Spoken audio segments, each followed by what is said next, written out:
propose de coudre avec moi un de mes modèles préférés, la jupe élastiquée avec doublure intégrée. Pour le choix du tissu, je vous oriente vers un tissu fin, léger et fluide, voire légèrement transparent, puisque c'est quand même le but de se coudre une jupe doublée. Donc si vous avez un voile de coton, un plumetier ou une viscose légère, c'est parti pour la couture.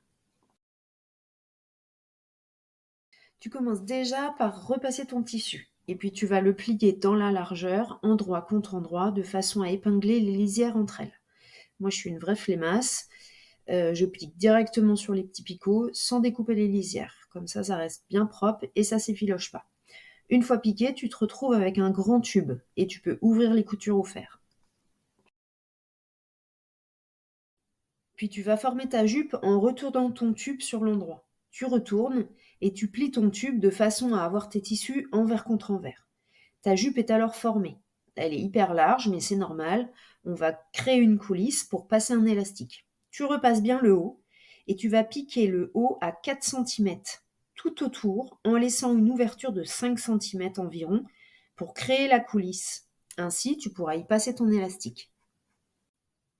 Voilà, j'ai piqué et j'ai laissé mon ouverture.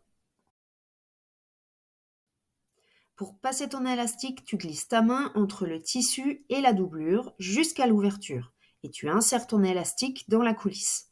Tu le fais ressortir de l'autre côté sans le faire vriller. Pour t'aider à vérifier qu'il n'a pas tourné, je fais des petites flèches comme des repères sur mes extrémités et je l'insère avec un enfileur, ce qui est très pratique. Mais tu peux aussi le faire avec une épingle à nourrice, ça marche aussi. Pour calculer la mesure de l'élastique, chacun sa méthode. Tout dépend de l'élasticité de ton ruban. Moi, je calcule tour de taille moins 3 centimètres, auquel j'ajoute les valeurs de couture, donc 2 centimètres. Donc ça revient à faire tour de taille moins 1 centimètre.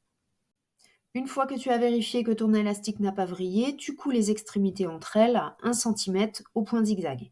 Et tu essaies ta jupe pour voir si l'élastique te va bien. Si tout est OK, tu vas venir fermer l'ouverture au point machine.